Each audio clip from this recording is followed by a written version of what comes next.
Today we're looking at the 1970 Hot Wheels Tune-Up Tower Dyno-Meter head unit. This includes the blue needles that mark out the wheel speed and wheel drift panels, and the orange arms that hold the car on the treadmill. Here's a blue BMW M4. If the treadmill arms are straight, the car will back right in. Like so. But if the arms are bent, you can't get your car on the treadmill.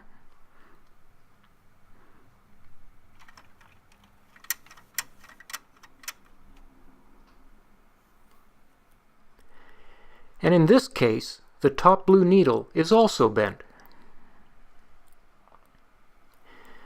To get the Dyno-Meter head unit out, there's a retainer tab here on the front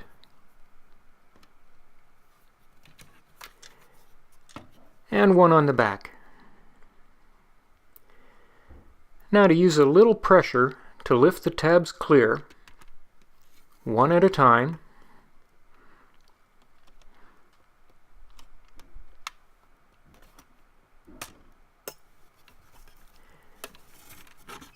and then push the unit out.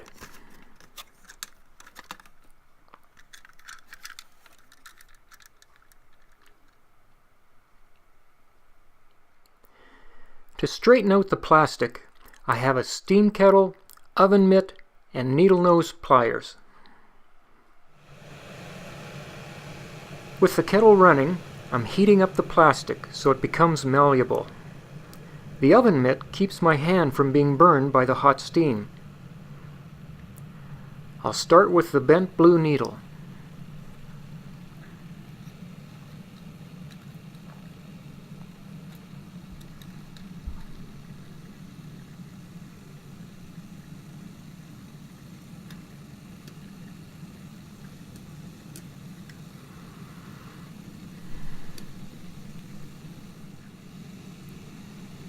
Now for the far right arm that is bent. I'm stretching it back out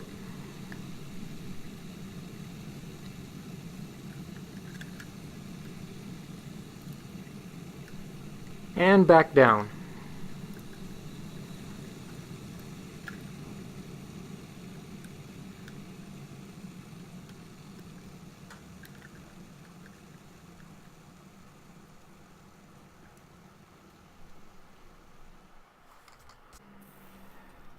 To put the head unit back in, I slide it into place and push down.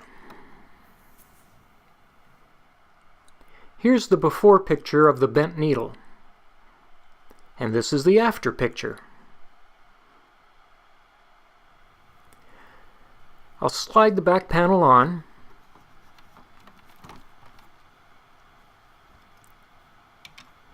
and now we'll see if the M4 rolls into place.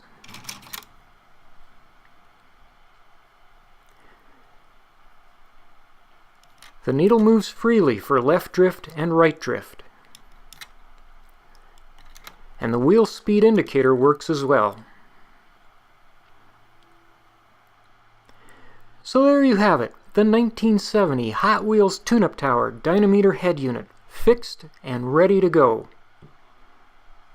Up next, getting the treadmill to run, so we can make Hot Wheels still fast, still fun.